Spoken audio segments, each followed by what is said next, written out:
Firstly, Stephen, can we just touch on last night, Celtic exiting the Champions League? In your opinion, how detrimental is that to Scottish football? It's certainly going to be detrimental because obviously all the Scottish teams need to do as well as we can to improve the coefficient to try and give ourselves an advantage in these European competitions. So from that aspect, it's very disappointing. But for me, I'm the manager of Glasgow Rangers, and my focus is on us and the challenges that face us. But I think what it showed last night is European ties are never over, even when you get a positive result in the first leg. And some of these teams that people don't know much about, Cluj from Romania, for example, Midtjylland from Denmark, they carry a huge threat, and they're so desperate for financial reasons to progress in Europe, like most of us. So my players need to take note of last night and make sure that we try and deal with our second leg much better. Rangers have a 2-goal advantage going into this leg. So how are you going to approach it? 0-0, 0-0 mentality, everything to play for. I want to see hungry players, I want to see a hungry performance. This team's had so much criticism over the past 14 months about not being consistent and taking the foot off the gas at important times. So I think tomorrow's a good test to see where we are from a mental point of view. I don't want to see a team very casual who thinks because they've got a 2-0 advantage that the job's done. That won't be the case. Have you had to not drum that into your players, but stress that the tie isn't over, it's not won because you've got this league? I don't think I've had to stress it because I think Midtjylland deserve respect, and I think the players after the game last week knew that at times Midtjylland caused us some problems. You can see they had a set piece threat throughout the game.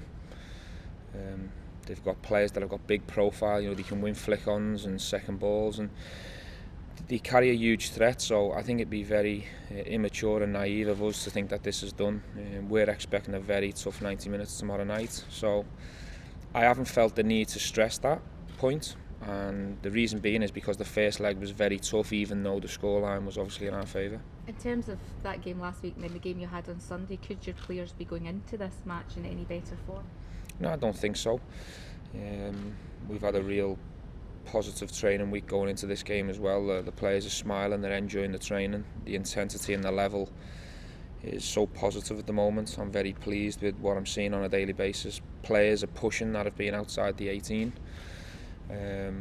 We've got 4 or 5 players who are not happy being outside the squad at the moment, and it's pushing the lads that are in the 18. So the level of us at the moment is exactly where I want it, but the challenge is to try and maintain that. In terms of priorities, Stephen, how important is European football to Rangers? I think sitting here right now it's the priority because it's the next game. I think from a financial point of view, it gets made very clear to me before I took the job, and obviously every board gathering I've had, European football is always on the agenda, off the top of the agenda of importance, because financially the club, it's very important. So we're all well aware of that, but we can't focus on that when the games come round. We've got to focus on doing what we do, which is me to try and give the players a game plan that will help get us over the line and into the qualifying rounds. And from a player's point of view, try and keep the consistency going, because we've had a very positive start to the season. The differences that you've shown the last 2 games was pleased you most? It's been very pleasing, that aspect of our game for sure. Going and scoring more goals and killing teams off is always a positive sign. But I've always said I've had confidence and belief in this. Certainly coming back into this pre-season, adding the quality that we've added, Shea, Jordan Jones, Greg Stewart, Jay Hasty, who's pushing to get into the squad. The form of Morelos and Defoe is obviously a huge positive. So to have that quality out on the pitch and also behind me, it's no surprise that we are creating a lot of chances and taking them. But you've got to do it over the course of the season. It's no good for 3-4 weeks. Do you think there's still improvements to come from? Yes, for sure. I think players are still finding the feet. The players do really well welcoming new players in, but it still takes months and months to gel and bond, and work out each other's strengths and how you like to play together. So I expect us to keep improving as the season goes along. Are they playing in a style that now is how you envisaged when you took over the team over a year ago? Is this the sort of how you pictured in your mind how the team? Yeah, I think recently, yeah. I think at times we done it in spells last season, but you know, we were honest when we analysed last season to say that we weren't consistent enough, and at times, you know, we couldn't find that style too often. So yeah, I'm very pleased with what I'm seeing at the moment. It is how we want it to look, but we're only 3-4 games into a season. With all due respect to the first couple of qualifying rounds, they're opposition that we should be beating and beating comfortable.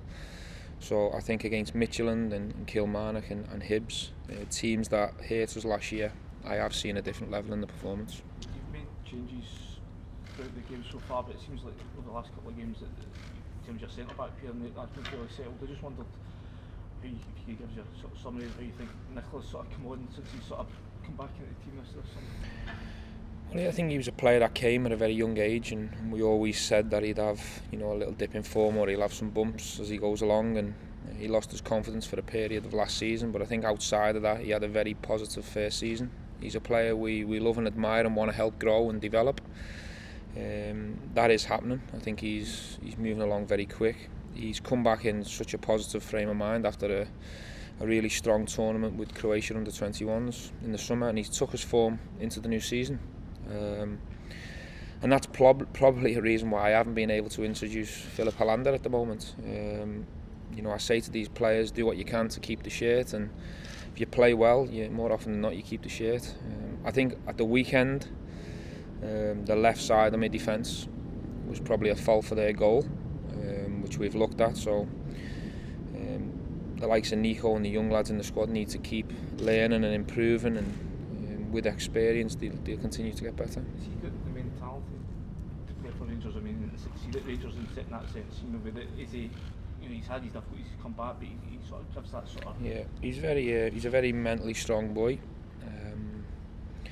He's someone he won't shy away from when he makes a mistake, or if he has a bad performance, he's very honest and open, and I think that's a real good sign if you want to develop and grow, is to, when you're analysed, don't just look at the good stuff, really try and improve on some of your weaknesses as well. But to work with, he's an absolute dream. He's so professional, he's robust, he'll run through a wall for you, and I predict he's going to get better and better, and for sure the answer to your question is he has the mentality to be a Rangers player.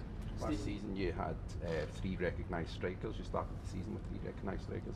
Greg Stewart's come in as a kind of, he can fill that role, but you've got 2 recognised strikers at the moment. Is that an area that you're looking to maybe go back into the transfer market? Not at the moment. I think we're very pleased with the 2 recognised number 9s that we've got. They're both in form, they're both firing, both happy and in a great place. We have a youngster still at the moment in Zach Rudden, who's just come back from a knee injury, so he's part of the squad at the moment. And it's very difficult to make a decision in that area because we don't know how many games we have to prepare for moving forward. So we'll see how the next qualifying games go, and then maybe make a decision later on in the window. Where are you looking to strengthen in the team? I'm not. I'm happy. I think we've made enough signings at the moment. We're really happy how the squad's shaping up. If something unique happens or changes, or someone comes and takes one of my players, that could change things. If there's a bargain before the window shuts, it'll have to be a real big bargain, then we might go back in, but at the moment, sitting here, everything's okay. Stephen, impressive performance at the weekend. You yourself had praise for Ryan Jack. Do you think you found the perfect balance in midfield with Jack, Davis and Reba? I don't think necessarily just them 3. I think we've got 5 midfielders at the moment who are all different, but we have got a nice blend. I think Joe Aribo's took our midfield up another level because he's different to what we had, that left footer, big tall profile who can do different things to Jack, Davis and Kamara. And we've also got a very confident Greg Doherty back from a positive loan who's really pushing hard for opportunities. I'm debating whether we need one more because I like 2 players in each position. But at the moment I'm satisfied with the 5, but that could change. Could we see Brandon Barker on the pitch tomorrow night? No, I don't think you've done your own work, have you? No. I think you'd have to name Brandon Barker before the first tie, so I'm unable to add him, unfortunately. But he's working hard, he's topping up his fitness, and you will see him very, very soon. Yeah, Shay, what does it do for you as a winger when you have competition like that added? Obviously, it's clear. Like the manager's already told us that every time we get an opportunity, we have to take it. So with the likes of Brandon Barker coming in, it's not really done anything for me. I know every game I've got to be at it 100%, and if I get the opportunity, I have to show what I can do. How encouraging have you been with your start to the season, getting goals and assists already? Yeah, I'm happy. The reason I came here was to play, and luckily since I've been here, I've had the opportunity to do that, and just enjoy my football. I think for the last 18 months, I haven't really been able to do that. So I'm just really enjoying my football and taking it step at a time. What you said about the competition that's on offer this season, how much is that sort of driving you on to make sure that standards are kept high and keep your place in the team? Yeah, I think me and the gaffer have had a conversation before about showing my quality as much as I can. Every game, every training session, and I think as the season will go on, hopefully I can keep improving and keep showing what I can do. But for now, just taking it a step at a time, and obviously tomorrow's game, we're all looking forward to it. Stephen, any other news? Team news, squad news. Everyone's fit, available. There's no injury concerns. Everyone's pushing. I've got to name 18 in the next probably 45 minutes, which is a challenge, but it's a challenge I accept. It's what I want. So no, there's no injuries or anyone else. What was Glenn's issue? He had a knee issue. I think he jarred his knee, and there was a bit of a reaction for 2-3 days, and we're in a position where we can offload and not take any risks at the moment, which is also very pleasing.